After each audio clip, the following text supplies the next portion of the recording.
आप सभी का स्वागत है हिंदू स्टडीज साइंस चैनल पे। आज हम लोग देखेंगे कि वैदिक साहित्य क्या होता है, अर्थात वेद और वेदांग।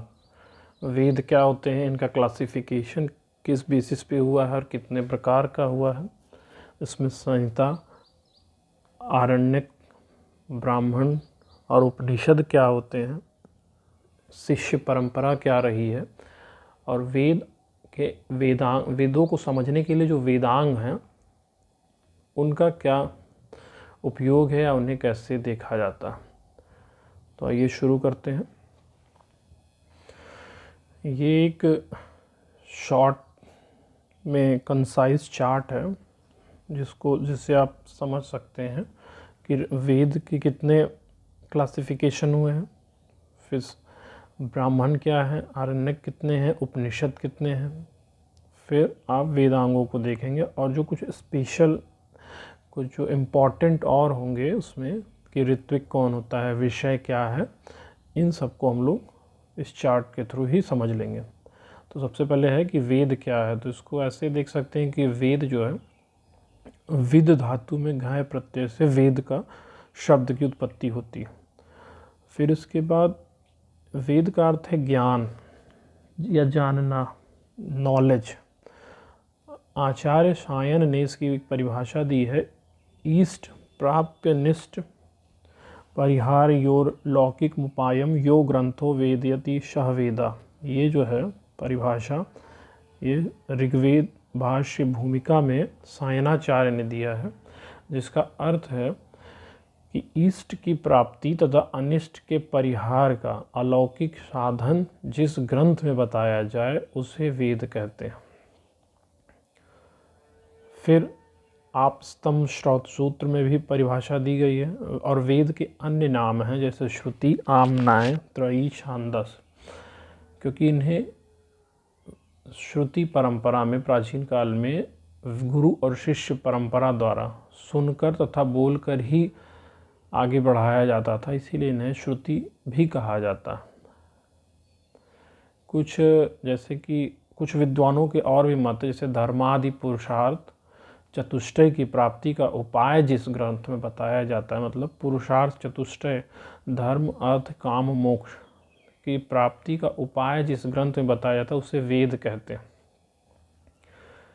और सभी और किन्हीं चीज़ों पे अगर मतभेद भी है विद्वानों में, लेकिन सभी एक मत हो जाते हैं कि वेद अपौरुषेय वाक्यम वेदा अर्थ संग्रह में बताया गया है कि यह किसी के द्वारा, मतलब यह देवता की ही वाणी है, परमात्मा का ही निविश्वास रूप है, अर्थात किसी को भी इसका मतलब ये इसको कोई लिखने बनाने वाला नहीं है, कर्ता नहीं माना जा सकता। इसीलिए ऋषि को भी मंत्रद्रष्टारा ही कहते हैं, क्योंकि इन्होंने मंत्रों को देखा और जिसका संकलन किया। स्मृति शास्त्रों में भी वेदो अखिलो धर्म मूलम, यानी कि वेद ही धर्म का मूल है, यह बताया गया। अब हम देखेंगे कि वेद को, जैसे 4 वेद हैं, ऐसा नहीं है कि कोई ओल्ड है, प्राचीन है और कोई न्यू है, जैसे कि बताया था सबसे प्राचीन वेद, इस तरह का क्लासिफिकेशन नहीं है, इस सारे बराबर ही हैं। तो जैसे बोला जाता था त्रयी, तो 3 विधाओं पे, मतलब 3 टेक्निक जो भी है कि गायन है, और जैसे कि गायन है, एक है तरीका जो माध्यम है, फिर एक आपका पद्य है में लिखा हुआ है, एक गद्य में लिखा, इस आधार पे त्रयी है। और अर्थ अथर्ववेद जो है वह इन तीनों का ही संकलन है, तीनों से ही मिलकर ही बना, इसीलिए वेदों को त्रयी भी कहते हैं। तो जो ऋग्वेद है, यजुर्वेद है, सामवेद है और अथर्ववेद। अब इसमें हम लोग ब्राह्मण, आरण्यक, उपनिषद को भी आगे देखेंगे। तो जैसे संहिता भाग है, तो संहिता भाग में क्या है, इसमें केवल मंत्रों का संकलन होता है। इसमें इस भाग में अनेक सूक्त तथा उसके अंतर्गत मंत्रों का संकलन है। इसमें जो प्रमुख विषय होता है वो प्रार्थना, स्तुति और आशीर्वाद। अब जैसे ऋग्वेद की संहिता, तो इसमें जो प्राप्त है वो है ऋग्वेद संहिता, यजुर्वेद संहिता, सामवेद संहिता, अथर्ववेद संहिता। अब इसके बाद इसमें हम वेदों की शाखाएं भी देख सकते हैं। जैसे ऋग्वेद जो है वो शाकल शाखा ऋग्वेद में है, भाष्कल शाखा, आश्वलायन शाखा, सांख्यायन शाखा, मांडुकायन शाखा। उसी प्रकार यजुर्वेद की भी शाखा है मध्यान्ह कान, ये है शुक्ल यजुर्वेद की। और फिर आपकी कृष्ण यजुर्वेद में तैतरीय शाखा, मैत्रायणी शाखा, कठ शाखा, कापिष्ठल शाखा। और फिर सामवेद की है कौथुमीय शाखा, राणायनीय शाखा, जैमिनीय शाखा। और अथर्ववेद में है पिप्पलाद, शौनक शाखा, पिप्पलाद शाखा, मौद शाखा, तौद शाखा। मतलब ये इतनी शाखाएं, इतनी ब्रांचेज हैं जो जिस गुरुकुल परंपरा, जैसे गुरु जहाँ पे भी अपने शिष्यों के साथ अध्ययन अध्यापन का कार्य करते थे, उन्हीं के आधार पे इन शाखाओं का नाम पड़ा। और यही नेट एग्ज़ाम में भी मैचिंग के लिए दिया जाता है, या किसी भी एग्ज़ाम में आप जाएंगे कि मध्यान्ह शाखा किसकी है, तो शुक्ल यजुर्वेद की। तो इसी प्रकार आपको टिक करना होगा। फिर ब्राह्मण आते हैं, तो ब्राह्मण ग्रंथों में यज्ञ संबंधी विविध विधियों का निर्देश तथा संहिता भाग में वर्णित मंत्रों की प्रयोग विधि और व्याख्या होती है। किसी मंत्र को कब, कहाँ और किस प्रकार प्रयोग करना है, यह सब कुछ ब्राह्मण ग्रंथों में बताया गया। और ब्राह्मण ग्रंथों के नाम इस प्रकार हैं, जैसे कि ऐतरेय ब्राह्मण जो है वो ऋग्वेद का, फिर शांखायन ब्राह्मण है वो भी ऋग्वेद का, फिर इसी प्रकार शतपथ है शुक्ल यजुर्वेद का, फिर आपका तैतरीय ब्राह्मण, मैत्रायणी ब्राह्मण, कठ, कपिष्ठल ब्राह्मण, ये सब आपके कृष्ण यजुर्वेद के हैं। और इसी प्रकार आपके नीचे भी सामवेद और अथर्ववेद में भी ब्राह्मण ग्रंथों का विवरण।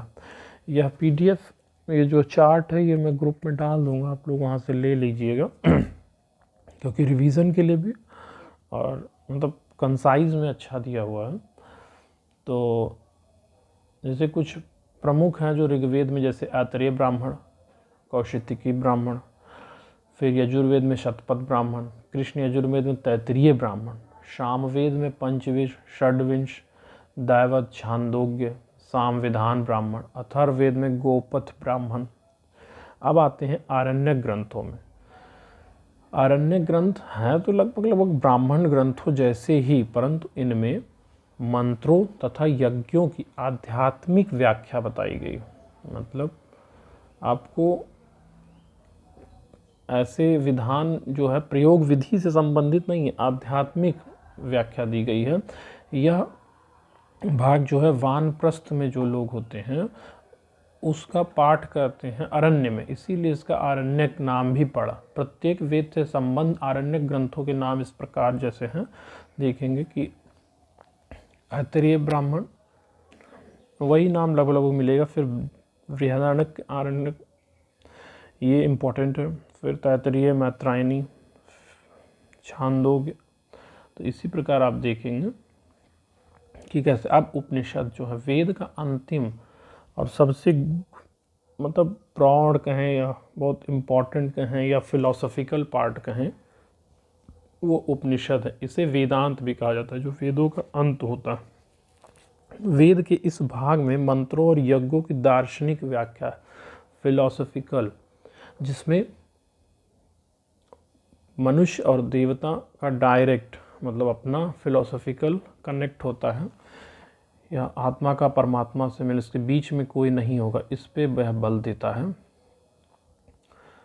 ब्रह्म विषयक जिज्ञासा जो होती है मनुष्य के अंदर, उनका समाधान इसमें किया गया। उपनिषद भाग में अनेक उपनिषदों का संकलन है, जिनमें प्रमुख जो हैं आप देखेंगे उपनिषद जो है ऐतरेय, कौशितिकी, फिर ईशावास्य उपनिषद, बृहदारण्यक, कठोप। तो जिनमें प्रमुख ईश, केन, कठ, प्रश्न, मुंडक, मांडुक्य, ऐतरेय, तैतरेय, श्वेता, श्वेतर, छांदोग, बृहदारण्यक, ये प्रमुख उपनिषद। फिर इस मान्यता ऐसा है कि ब्रह्मा ने जो है पुरा काल में मारीचि आदि ब्रह्म ऋषियों को वेदों का उपदेश दिया था तथा ब्रह्मा ने अपने जैसे कि पूर्व में जो उनका मुख है उससे ऋग्वेद, दक्षिण में जो मुख है उससे यजुर्वेद, पश्चिम में जो मुख है सामवेद और उत्तर में जो मुख है उससे अथर्ववेद का उपदेश दिया। तो इसी क्रम में आदि शंकराचार्य जी ने धर्म का प्रचार प्रसार कर 4 दिशाओं में 4 मठों की स्थापना की। जैसे पूर्व में ऋग्वेदी शाखा जो है वही वहाँ के 4 मठों में इन्हीं 4 ब्रह्मा के मुखों के आधार पर ऋग्वेद की शाखा से प्रचलन है वहाँ पे। अब जो है देखेंगे इस प्रकार वेदों का ज्ञान द्वापर युग में श्री कृष्ण द्वैपायन वेदव्यास तक पहुँचा और उन्होंने आने वाली पीढ़ी के लिए ही आयु, बुद्धि और शक्ति की अल्पता का अभ्यास कर वेद को 4 भागों में डिवाइड कर दिया और उनके जो 4 प्रधान शिष्य यानी मेजर जो उनके थे शिष्य, उनको ऋग्वेद, यजुर्वेद, सामवेद, अथर्ववेद की शिक्षा दी और उसी के आधार पे जैसे कि अपने शिष्य पैल को ऋग्वेद की शिक्षा दी, वैशंपायन को यजुर्वेद की, जैमिनी को सामवेद की और अंगिरा को अथर्ववेद की शिक्षा दी। तो उसी के आधार पे आगे बढ़ा। इस प्रकार वेदों का विभाजन 4 भागों में हुआ। अब जो है ऋग्वेद आता है, तो ऋग्वेद जो है 4 वेदों में ऋग्वेद मतलब प्रमुख माने या जो भी कहें कि ऋग का अर्थ ही होता है स्तुति। इस वेद में देवताओं के स्तुति परक मंत्रों की अधिकता होने के कारण इसे ऋग्वेद कहा जाता है। ठीक, इसमें 10 मंडल हैं। सूक्त जो है 1017 और 11 मतलब 1028 हैं। फिर इसमें अष्टक जो हैं ये अष्टकों के आधार पे विभाजित है, डिवीज़न हुआ है इसका। ठीक है, फिर इसके अध्याय हैं 64, वर्ग हैं 2006। इसके मुख्य आचार्य जो हैं वो पैल हैं और इसको दशतई या होत्र वेद भी कहा जाता है। इसके ऋत्विक को होता कहा जाता है और इसमें देव स्तुति ही प्रमुख विषय। ठीक है, तो और इसमें जो प्रमुख जो सूक्त जैसे आते हैं वो पुरुष सूक्त, श्री सूक्त, हिरण्यगर्भ सूत्र, नाशदीय सूक्त आदि जो हैं वो प्रधान इसमें सूक्त हैं। अब जो है जैसे वेदव्यास ने ऋग्वेद का अध्ययन पैल को कराया, तो पैल मुनि ने ऋग संहिता के 2 भाग किया और अपने शिष्यों भास्कर और इंद्र प्रमिति को अध्ययन कराया, जिनमें से भास्कर ने अपनी शाखा के 4 भाग कर अपने शिष्यों को फिर बोध, याज्ञवल्क्य, पराशर और अग्निमित्र को अध्ययन कराया। भास्कर के पुत्र भास्कली ने सब शाखाओं में से बाल्यखिल्य नामक शाखा रची, जिसका अध्ययन बालायनी, भज तथा कासार ने किया। मतलब ये जो शिष्य परंपरा देखेंगे ये बहुत डिवीज़न होते चला जाएगा, आप इसको इतना ज़रूरत नहीं है, लेकिन ये चार्ट में जो दिया हुआ है इसको आप लोग फोकस करिए। फिर आता है यजुर्वेद। यजुर्वेद का दूसरा क्रम है और इसमें प्रमुख विषय यज्ञ तथा कर्मकांड है। यह इसमें जो मंत्र हैं वह गद्यात्मक हैं, इसी कारण इन्हें यजुस कहा जाता है। इनमें मंत्रों की संख्या जो है बताई गई है। यजुर्वेद में कुल 40 अध्याय हैं और 328 अनुवाक हैं और 2086 मंत्र या कांडिका। इसके प्रमुख आचार्य वैशंपायन हैं और इसका अन्य नाम है अथर्वयु वेद, क्योंकि इसके ऋत्विक को अथर्वयु कहा जाता है। यज्ञ आदि ही इसमें प्रमुख विषय हैं। तो इस प्रकार और इसमें वैशंपायन जो थे व्यास के शिष्य, उन्होंने यजुर्वेद का ज्ञान प्राप्त किया। उसके बाद इसे ज्ञान प्राप्त करके याज्ञवल्क्य तथा चर्क, अथर्वयु नामक शिष्य गणों को प्रदान किया। और ऐसा कहा जाता है कि वैशंपायन ने इस बार यज्ञ के अवसर पर याज्ञवल्क्य को यजुर्वेद का ज्ञान वापस करने के लिए आदेश दे दिया, जिससे याज्ञवल्क्य में वमन के रूप में उगल दिया, वॉमिटिंग के मतलब कहा जाता है इसे, तथा चर्क, अथर्वयु गणों ने तीतर बनकर ग्रहण कर लिया। जिस कारण इसे कृष्ण यजुर्वेद तथा तैत्तिरीय शाखा के नाम से भी जाना गया और इसका प्रचार मुख्यतः दक्षिण भारत में ही अधिक हुआ। याज्ञवल्क्य ऋषि ने सूर्य की उपासना कर ऐसी ऋचाओं का ज्ञान प्राप्त किया जिनसे वैशंपायन भी अनभिज्ञ थे। इस ज्ञान को शुक्ल यजुर्वेद की संज्ञा प्राप्त हुई। इसका प्रचार उत्तर भारत में प्रचुरता से हुआ।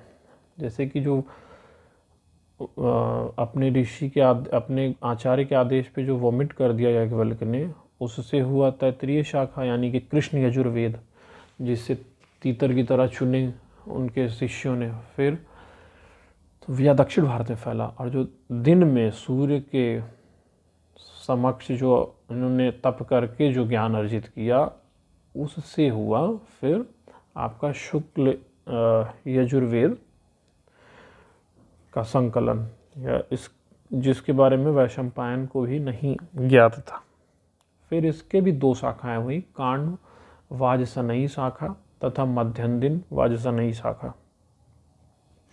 और फिर यह देख लीजिएगा आप लोग डिटेल कि क्या क्या है वाजसनेयी और मध्यंदिन। फिर इसके बाद सामवेद आता है जो थर्ड है। ज्ञान विधा की उत्पत्ति इसी वेद से मानी जाती है, क्योंकि इसके मंत्र जो है वो गीतात्मक लिरिकल है। जैसे इस वेद के विभाजन दो भागों में हुआ, पूर्वार्चिक और उत्तरार्चिक। ठीक, इस वेद में कुल 650 मंत्र हैं जो पूर्वार्चिक में है, और उत्तरार्चिक में 1225 मंत्र।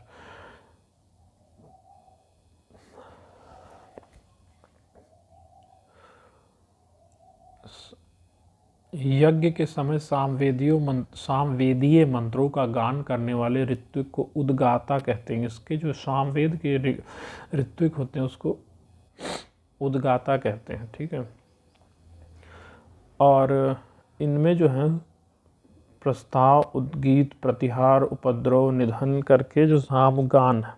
फिर इसके प्रमुख आचार्य हैं जैमिनी। सामवेद के ज्ञाता जो है जैमिनी मुनि ने अपने पुत्र सुमंतु तथा पौत्र सुनवान को एक एक संहिता पढ़ाई। प्रसिद्धि है कि जैमिनी के शिष्य सुकर्मा ने सामवेद की 1000 शाखाएं रची, जिनका अध्ययन उनके शिष्यों हिरण्यनाभ, पौस्यंजी, आवंत्य ने किया। अब फिर देखेंगे अथर्ववेद में।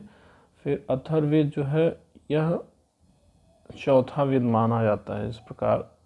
फिर उसके बाद है इसमें विभिन्न विषयों जैसे स्तुति, चिकित्सा, सामाजिक नियम, विघ्नों का निवारण तथा तंत्र मंत्र का भी समन्वय है इसमें। अथर्ववेद के ज्ञान से परिपूर्ण ऋत्विक को ब्रह्मा कहा जाता है।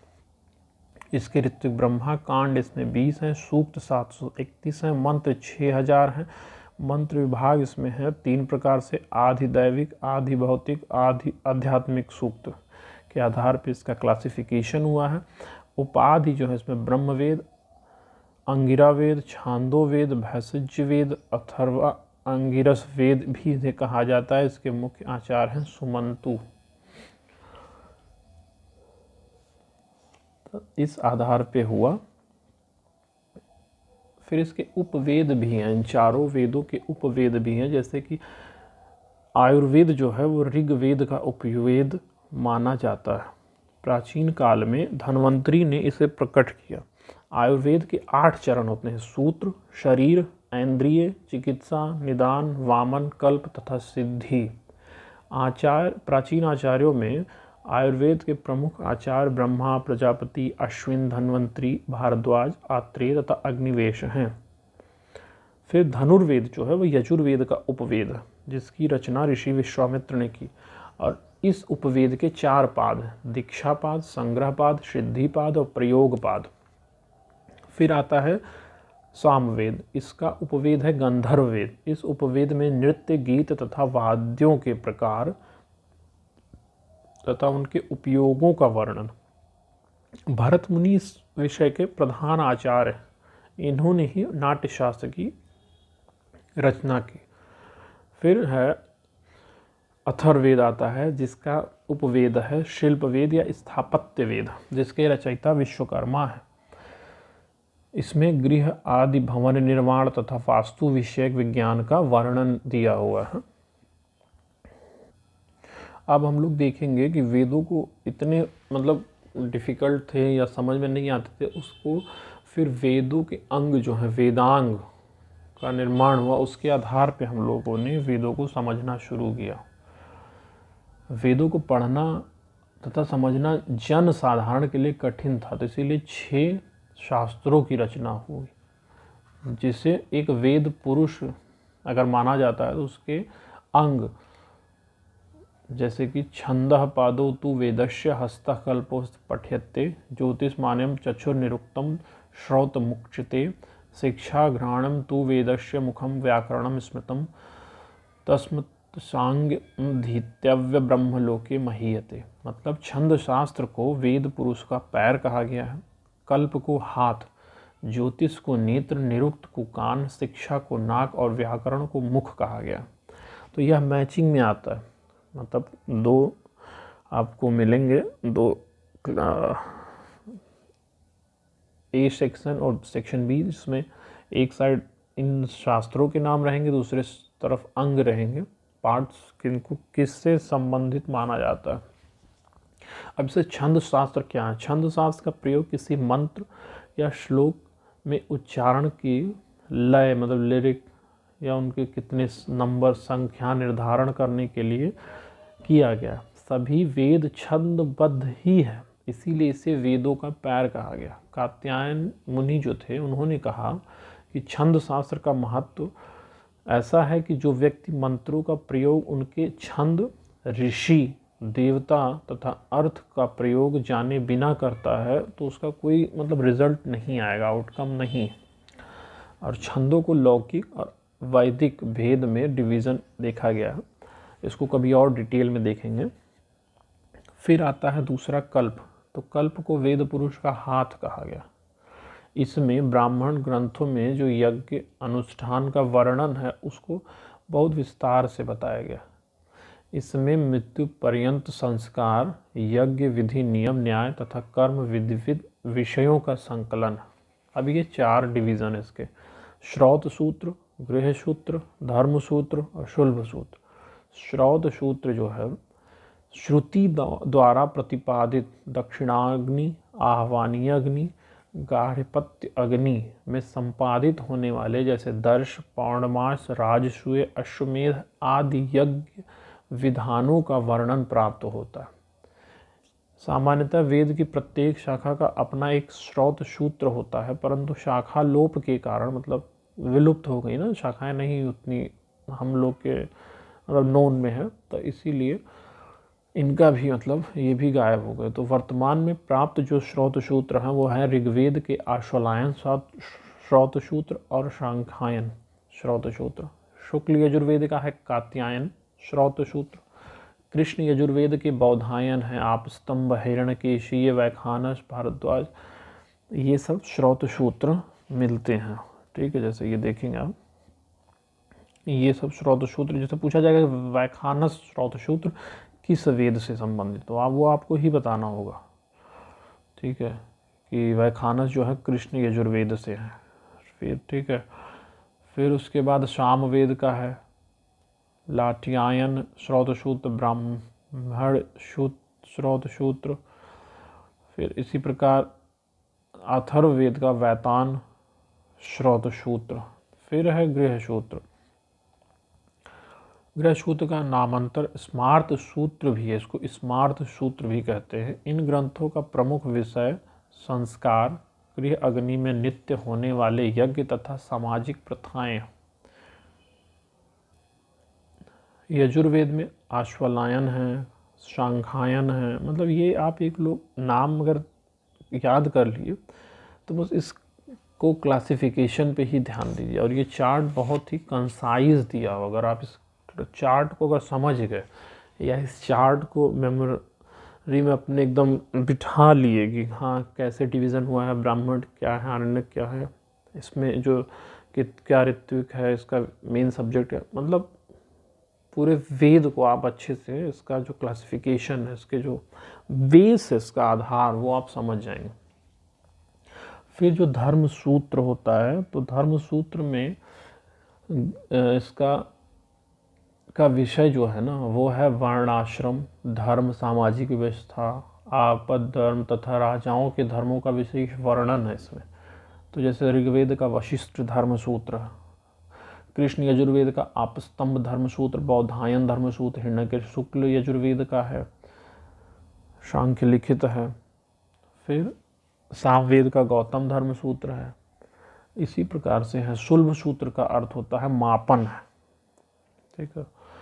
तो इन ग्रंथों में कर्मकांड में जो विभिन्न उपकरण, यज्ञ कुंड तथा मंडप के आकार जो होते हैं, लंबाई चौड़ाई या निर्माण विधियों के बारे में बताया गया सुलभ सूत्र में।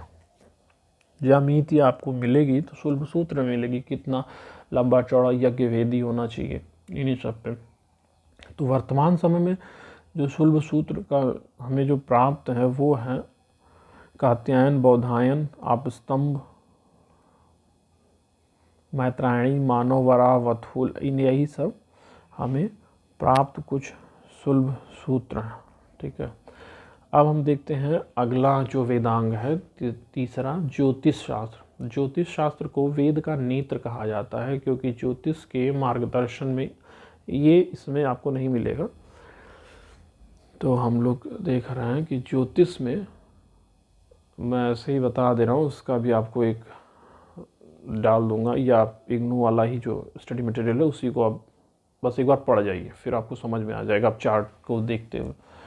तो ज्योतिष शास्त्र में इसको नेत्र कहा जाता है, क्योंकि मार्गदर्शन में मुहूर्त आदि का विचार करके ही वैदिक कर्मों का अनुष्ठान किया जाता है, इसीलिए इसे नेत्र का मतलब आँख बताए गए हैं वेद। ज्योतिष तथा गणित दोनों एक दूसरे के पूरक ही हैं, मतलब एक दूसरे पर डिपेंडेंट। ज्योतिष गणनाओं में गणित का सर्वाधिक प्रयोग किया जाता है, इसीलिए वैदिक काल में ज्योतिष के 3 विभाग थे, तंत्र, शाखा और होरा शास्त्र।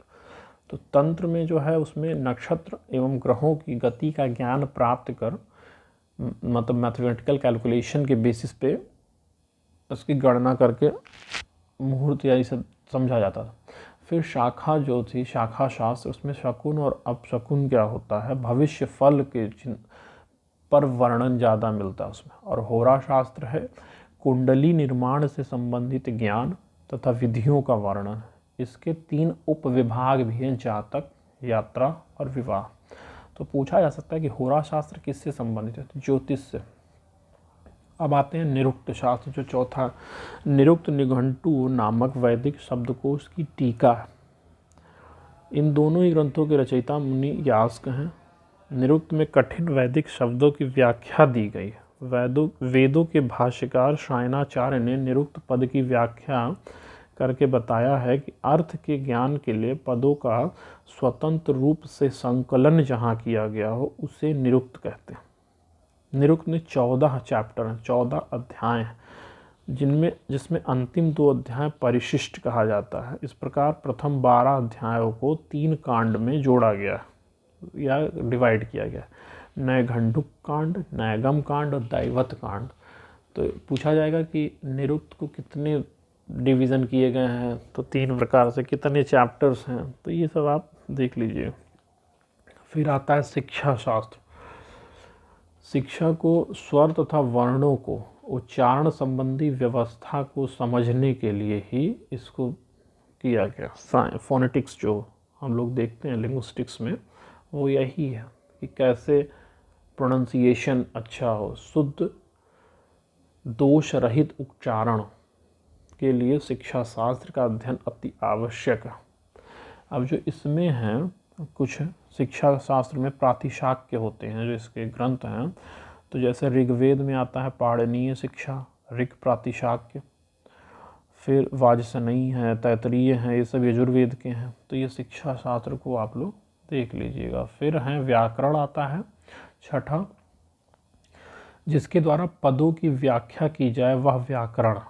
सायणाचार्य ने भी बताया कि प्रकृति तथा प्रत्यय के उपदेश पूर्वक पद के स्वरूप तथा अर्थ का निश्चय जहाँ किया जाए, मतलब उसके नेचर और सफिक्स जो भी होता है उसको समझ के उसके स्वरूप तथा अर्थ का जो निश्चय होता है उसे व्याकरण कहते हैं। तो इसमें जो अभी व्याकरण शास्त्र का जो सर्वाधिक प्राचीन ग्रंथ है वो पाणिनि का अष्टाध्यायी है, जिस पर कात्यायनी मुनि का वार्तिक तथा पतंजलि मुनि कृत महाभाष्य भी उपलब्ध है। इन्हीं तीनों को ही व्याकरण का त्रिमुनि भी कहा जाता है। तो पूछा जाएगा कि व्याकरण के त्रिमुनि में कौन नहीं है, तो जैसे कि पाणिनि, कात्यायनी, पतंजलि, या चौथा किसी और एक का नाम दे दिया गया शायनाचार्य, तो उसमें ये नहीं आएंगे शायनाचार्य। फिर अब कहीं जब आप देखेंगे तो व्याकरण में पाणिनि से पूर्व आचार्य होते हैं, पाणिनि के बाद कौन से आचार्य थे, ठीक है, उनमें भी चर्चा है। या वर्तमान में जो पाणिनि अष्टाध्यायी, पतंजलि महाभाष्य, भर्तहरि रचित वाक्य पदियम, जयादित्य तथा वामन कृत काशिका प्रमुख व्याकरण ग्रंथों में से एक माना जाता है। तो यह हो गया वेद की जो क्लासिफिकेशन हुए हैं, डिवीज़न हुए हैं किस प्रकार से। फिर हम लोगों ने चारों वेदों की शाखाओं को देखा, संहिता क्या होते हैं, ब्राह्मण क्या हैं, कितने हैं, कैसे इनका डिवीज़न हुआ है, ब्राह्मण होते क्या हैं, आरण्यक क्या हैं, उपनिषद क्या हैं। फिर उसके बाद ऋत्विक, इनके सभी वेदों के विषय, कितने मंडल हैं, कितने सूक्त हैं, कितने अध्याय हैं, प्रमुख उसमें आचार्य या शिष्य क्या हैं, इस सब को हम लोगों ने देखा। फिर वेदांग के प्रकार 6 वेदांगों को समझा। और इसी तरह यह जो है वैदिक साहित्य का जो यह वीडियो है यह पूरा होता है। आप लोग के लिए मैं यह चार्ट टेलीग्राम पे डाल देता हूँ, आप वहाँ से ले लीजिएगा और इसको याद कर लीजिए, क्योंकि इस बार भी देखेंगे जो अभी पेपर हुआ दिसंबर 2024 नेट का, उसमें भी लगभग 4 से 5 क्वेश्चन रहे होंगे आरण्यक, उपनिषद, ब्राह्मण, इन्हीं सब में मैचिंग में। फिर ऋत्विक कौन होता है, ये क्या है, ये भी आप देख सकते हैं। और CUET PG का भी एग्ज़ाम जो है उसके लिए भी ये चार्ट इम्पॉर्टेंट है। तो CUET PG के लिए भी ये बेसिक समझने के लिए, बेसिक जो भी क्वेश्चंस हैं उसके लिए भी इम्पॉर्टेंट है। और UGC नेट के लिए तो यह प्रमुख आधार मतलब बेस है वैदिक सभ्यता को समझने के लिए। धन्यवाद।